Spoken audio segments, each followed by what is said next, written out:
Terutamanya orang-orang yang kita kata menderita kelumpuhan jiwa.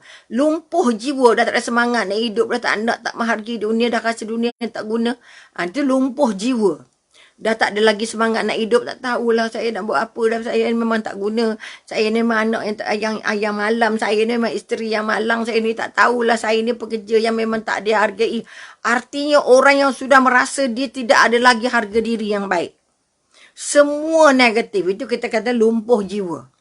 Bila lumpuh jiwa ni lebih teruk daripada lumpuh anggota. Okay, Umi jumpa seorang yang kena stroke, lumpuh kaki dan tangannya dari sebelah kiri, tapi datang kuliahnya senyum gelak, senyum. Senyum sesenyum-senyumnya. Ya Allah, dibandingkan dengan orang yang sempurna nak senyum letih. Okay. Tadi sahabat Umi dalam mesyuarat, oi panjang mukanya. Maknanya dia terlupa kekuatan-kekuatan kita datangnya daripada bagaimana kita menampilkan air muka kita. Kalau nampak badannya sihat tapi jiwanya lemah, jiwanya lumpuh, jiwanya sengsara. Jadi kita bawa muka kita dengan muka empat segi kita jumpa orang. Allahu Akbar dalam bercakap dalam keadaan muka-muka empat segi ni. Maka sekali lagi tolong bangun kekuatan. Walaupun kita ada duit RM1 ke dalam poket, walaupun belum makan tengah hari, belum makan pagi lagi, bercakaplah dengan penuh semangat kerana Allah merakam semua percakapan itu. Allah merakam semua senario itu. CCTV Allah ikut kita 24 jam. Susah macam mana, sakit macam mana, kalau masih boleh bercakap, bercakaplah dengan baik. Kita ni penyakitnya kalau sakit, Allah cakap, ya Allah lebih sakit dari sakit itu sendiri. Okay? Jadi sekarang ini kita nak terima bahawa doktor ini menjelaskan bahawa pesakit-pesakit yang disibukkan dengan pekerjaan-pekerjaan yang sesuai, cepat sembuh sakitnya. Okay? Cepat sembuh sakitnya. Apa sebab cepat sembuh? Kerana dia terlupa yang dia sakit. Dia sibuk mengurus kerjanya sampai dia lupa nak mikirkan diri dia. Aku ni sakit sembuh ke dah? Aku ni sakit hilang ke dah? Aku sakit berapa lama lagi nak sakitnya? Okay? Juga dalam satu peristiwa di sebuah kilang ubat. Okay, ini di Perancis kalau tak salah Umi, lama juga dah bacanya.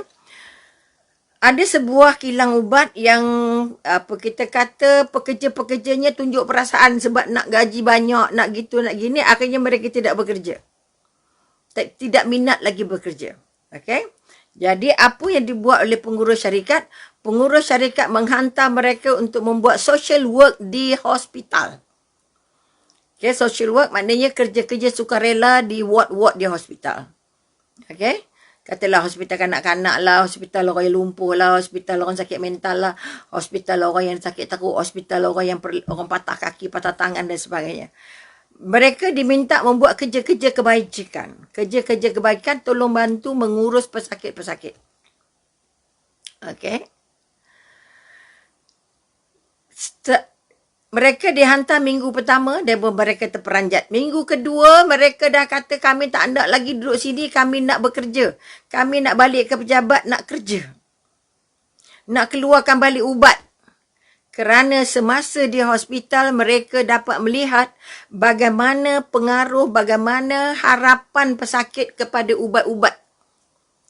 Bagaimana berharganya ubat-ubat yang mereka keluarkan itu kepada pesakit-pesakit. Okay?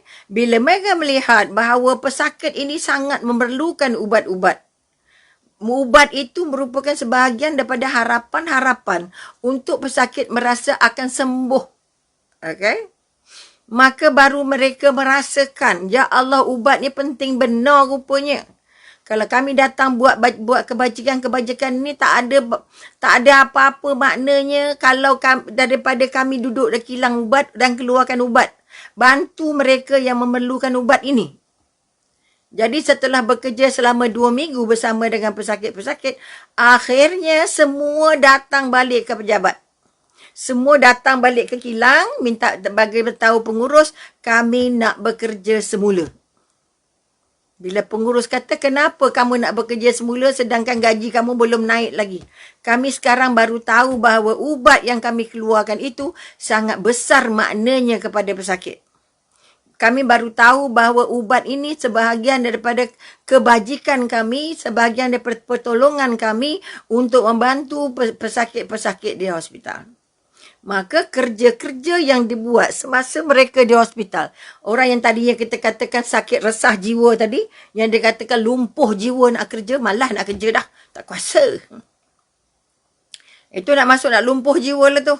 Lantak lah kau mau buat lah apa suka, kita tak kisah.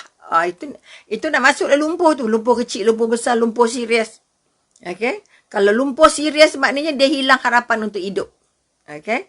Kalau kita masih kata, tak tahulah. Itu baru nak setengah-tengah. Okay? Minta maaf banyak. Maka kita katakan akhirnya, okay, dengan menghantar mereka ke tempat kerja, bekerja, mereka melupakan sakit yang mereka ada. Mereka melupakan sakit. Ini kalau tadi yang pertama yang kita katakan, pesakit-pesakit itu diberi kerja mengikut kemampuan. Akhirnya mereka cepat sembuh. Apa sebab cepat sembuh? Sebab semasa mereka bekerja itu, mereka hilang rasa. Mereka terbangun balik rasa yakin diri. Oh, aku ni boleh kerja lagi sebenarnya.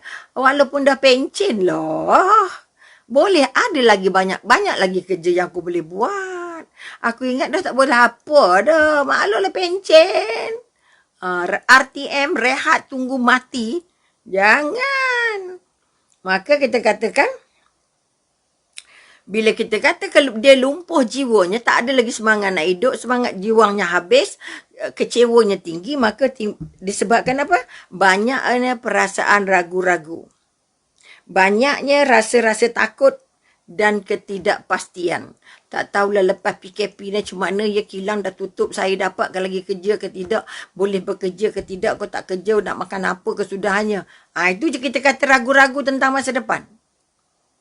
Ragu-ragu tentang masa depan, ketidakpastian tentang suasana yang akhirnya kita merasa, ya Allah, macam mana nak meneruskan kehidupan ni, ya Allah. Maka kekuatan yang kita nak bangun ialah dengan bekerja kita akan muncul perasaan, apa yang kita katakan, rasa berani. Rasa berani dan rasa percaya diri. Ni dua benda yang sangat hebat. Sebab itu orang sakit jangan dikurung. Kalau sakit selagi boleh jalan, jom kita ajak jalan. Ya, kita ajak jalan, kita ajak jumpa orang. Kalau dikurung di rumah, mak kan tak sihat, duduklah rumah. Awak kan tak sihat, duduklah rumah, awak pun nak berjalan. Kerana jumpa orang itu, berjalan itu, buat aktiviti itu, membantu dia dapat membangun semula keyakinan diri dan dapat membina apa yang namanya percaya diri dan keberanian. Sama jugalah kata Umi dulu memang kaki bersikal contohnya. Suka naik basikal, jatuh bangun macam-macam. Tapi bila sampai umur tua ni, dan dekat 70 kita kata, udah rasa takut naik basikal. Takut, padanya dah dulu pakar naik basikal. Boleh panjat bukit, turun bukit semua. Dia jatuh bangun ni, usah cerita patah kaki, patah tangan ni, usah cerita lah. Okay. Tapi bila anak kata, cuba je. Tapi takutnya besar. Bila takutnya besar, tak lepas dah. Sebab itu kita kata kalau kita buat, kita nak bangun rasa yakin. Okay, rasa yakin, terbangun rasa yakin. Okay, ini di antara rasa berani dan percaya diri. Kalau kita kata kita dah tua dah, tak payahlah nak ke sana, nak ke sini. Tapi pergilah. Cuba pergi. Yang kata Allah tak tahu larat ke tidak, nak jalan 2 jam dalam kereta no. Jangan. Cuba buat. Ini kekuatan-kekuatan yang kita nak bangunkan, bahawa orang yang kononnya rasa tak sihat, kononnya rasa lemah, kononnya rasa tak bahagia, kononnya rasa dah tak nak hidup, cuba bagi dia task, bagi dia tugas, bagi dia kerja. Okay, mengikut kemampuan-kemampuan dia. InsyaAllah dia akan jadi orang yang lebih ceria, orang yang lebih membantu, orang yang lebih ada yakin diri dan sebagainya. Maka sebab itu kita katakan, orang yang merasa hidupnya panjang, dia duduk bersila. Sebab tak apa lagi panjang lagi umur kot. Baru 60. Contohnya. Tak boleh begitu. Maknanya kalau kita diserang oleh penyakit ragu-ragu, diserang oleh sakit bimbang, diserang oleh rasa takut, diserang oleh rasa yang tidak pasti. Okay? Maka kita harus mula sibukkan diri kita. Sebab kita kalau boleh tak nak mati dalam keadaan kosong. Tak nak mati dalam keadaan termangu-mangu. Tak nak mati dalam keadaan tak buat apa-apa. Okay, sebab itu kita kata para ulama dulu mati pun pegang Quran, bacanya mulutnya tak habis, tak putus dengan Al-Quran dan sebagainya. Ada yang mengajar lagi, okey, berbincang lagi dengan orang yang melawat dia. Padahal dia nak jumpa nazak dah. Orang yang datang melawat tu dia masih berbincang pasal ilmu lagi. Orang yang melawat tu turun tangga je dari rumahnya, keluar pintu saja dah dengar dah anak-anaknya menangis. Tanda ayahnya sudah berangkat. Ini contoh. Sebab itu kekuatan yang nak dibangun, tolong guna semua ruang-ruang yang ada. Kita kalau sakit terlentang, mana nak sihatnya? Tak boleh rasa letih, tak boleh rasa lemah, kaki macam tak boleh jalan. Memang tak boleh jalan lah. Memang tak boleh jalan. Ini kekuatan yang nak dibangun. Saya tak boleh makan ni masam, tak boleh makan ni sejuk. Makan je sekeput lah. Okay. Maka kekuatan yang nak dibangun bahawa doktor ini mengesahkan bahawa kalau kita rasa hidup kita ini singkat, jangan dibuang sia-sia. Sehari atau setengah hari sahaja. Masa kamu di dunia ini sangat pendek, kata Allah. Pegang itu. Masa ni pendek. Maknanya kalau terlintas Allah siratkan dalam kepala nak buat baik, buat. Kalau rasa Allah tetik hati kita nak melawat kawan sakit, pergi. Esok lah, lusa lah, tulat lah. Jangan. Sebab kita tak tahu umur kita berapa. Umur kita dijemput bila. Sama jugalah teringin nak buat itu, teringin nak makan itu. Buat. Kalau boleh dibuat, buat. Kalau boleh beli, cari. Kerana kita tak tahu esok itu kita punya ataupun tidak. Kita mengharap ada esok. Tapi harapan kita belum tahu dipenuhi Allah. Kerana hidup ini singkat. Sebab itu tak sempat nak kata orang, tak sempat nak cerita buruk orang, tak sempat nak menilai masalah orang, tak sempat nak banyak, tak sempatnya. Tak sempat nak ngumpat, tak sempat nak tengok kereta orang, tak sempat nak tengok perhiasan rumah orang, tak sempat nak tengok cincin orang, tak sempat nak tengok gelang orang. Kerana masa terlalu pendek, jangan dibuang. Jangan diguna benda tak guna. Jangan digunakan, jangan diisi dengan benda-benda yang lara. Jangan diisi benda-benda yang Allah tak suka. Yang tidak membuat kita dekat dengan Allah. Tak kira umur kita berapa. Kerana mati ada pada setiap umur. Mati ada pada setiap umur. Ni kekuatan yang nak dibangun. Kecil mati, remaja mati, muda mati, tua mati. Okay? Ni kekuatan-kekuatan yang nak dibangun. Maka hidup ini sebenarnya sangat pendek. Jangan guna untuk umpat orang. Rugi yuk. Jangan guna nak cari salah orang. Rugi. Jangan nak bercakap hal-hal yang tak ada kena-mengena kita dengan Tuhan. Hal-hal yang tidak ada kena-mengena dengan tugas-tugas yang kita buat. Kita nak buat baik tapi terselit-terselit juga. Tengok baju orang, tengok duduk orang, tengok kaki orang, tengok kasut orang. Pening kepala kita. Kedai makan saja tengok cara orang makan macam-macam bercakap. Nasib baiklah kita tak digalakkan sangat pergi kedai makan lagi. Ya, maka sekali lagi bangun kekuatan. Peringatan yang nak diangkat. Kenapa doktor ni kata begitu? Kerana dia nak kalau pun kita diuji dengan sakit, maka tolonglah gunakan ruang-ruang yang mana mampu untuk membuat yang baik-baik. Baca ke, nulis ke, baca Quran ke, baca buku. Bacalah apa pun. Asalkan apa sebab bila kita bekerja, darah kita jalan banyak. Otak ni mula memikir benda lain. Ini kekuatan. Okey, sebab itu kita kata apa?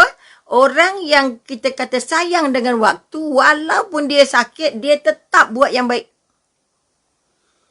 Okay, kalau kita jaga mak-mak kita ke dulu, kata pengalaman peribadi, jaga mak yang stroke sebab otaknya pecah, kan urat dalam kepalanya pecah satu sebab urat di sini, urat di sini tersumbat, akhirnya pecah uratnya, maka sulitlah untuk dibaiki.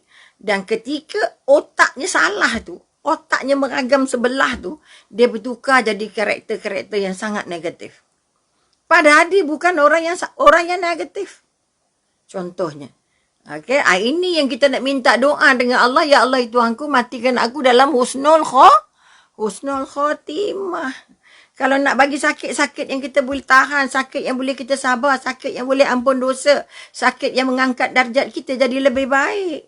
Sebab itu kalau sakit jangan mengeluh, kalau sakit jangan merungut, kalau sakit jangan cerita ke orang dan diam je. Sakit sikit cerita, sakit bengkak cerita, sakit gusi cerita, semua nak cerita. Jumpa orang, apa khabar, sehat walafiat. Ya Allah. Tak payah hurai, saya sakit kaki, sakit tangan, sakit kaki, sakit itu, sakit dada, sakit kepala. Oh, banyaknya sakit. Bukan dia boleh ubat pun. Yang ubat tu, yang kita juga. Yang bagi sihatnya Allah. Jadi simpan semua cerita buruk kamu. Cerita, simpan dosa kamu, simpan kelemahan kamu, simpan. Banyak simpannya. Sebagaimana kamu menyimpan kesalahan-kesalahan kamu. Okey, jangan cerita ke orang, saya sakit gigi, sakit tangan, sakit mata. Kecuali ditanya, kecuali perlu. Kalau tak perlu, jalan je.